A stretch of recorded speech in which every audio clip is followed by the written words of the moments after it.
Alors, quelles sont les causes de sa mort? Est-ce qu'on est sur un tabou ARN messager? Alors ça va être la grande question des jours et des semaines qui viennent. C'est cité dans une dépêche Reuters, attention, une des plus grandes agences de presse du monde, 18 février. Le titre, Mort de Navalny, que savons-nous?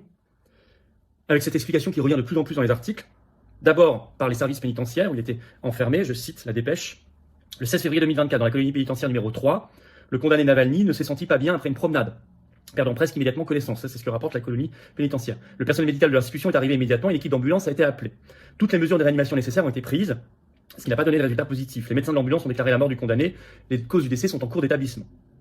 Je cite toujours la dépêche Reuters. Sa mère, de 69 ans, Lyudmila, avait reçu des avis de mort, a déclaré la porte-parole de Navalny, Kira Yarmysh. L'heure du décès dans cet avis est de 14h17 heure locale, le 16 février, a déclaré Yarmysh.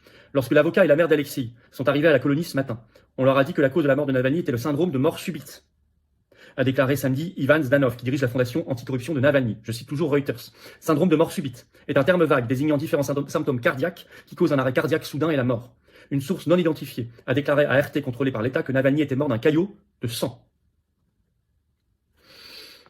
Ça peut vous faire penser à certaines choses qu'on voit beaucoup en ce moment. Alors, des journalistes, etc., sont en train d'enquêter sur son statut vaccinal, notamment par rapport à des injections ARNM, le nombre de doses, apparemment c'était 4, mais ça reste à confirmer, et sur la cause réelle, si tant est qu'on la sache un jour. En tout cas, pour l'instant, les premières choses qui sont venues, en tout cas les premières minutes, les premières heures, ça va vers la mort subite et le caillot sanguin. Alors a-t-on, en fait, un scandale ARN messager, que certains appelleraient un scandale Pfizer. Dans tous les cas, attention, toutes les manipulations sont inhérentes à la guerre, ça on le sait, mais aussi, c'est un grand classique de l'état profond. N'oubliez pas tout ce qui s'est passé, les pseudo-missiles russes qui seraient tombés en Pologne, on avait appris le lendemain, enfin une semaine après, que c'était en fait ukrainien, le sabotage, septembre 2022, des gazoducs Nord Stream 1 et Nord Stream 2. Il y a eu beaucoup, la mort de la fille de Dugin en Russie, c'était interne à la Russie, on a su plus tard par les renseignements américains que c'était le gouvernement ukrainien, etc. Donc c'est un grand classique de l'état profond. Les petites fioles de Colin Powell en 2003 en Irak, j'ai pas besoin de vous rappeler la Libye et tout le reste. Bon. Il faut donc résister toujours et démonter les manipulations, parce qu'elles visent toujours à nous mener vers la manipulation et vers la guerre. Notre boussole doit être l'intérêt de la France et doit être la paix.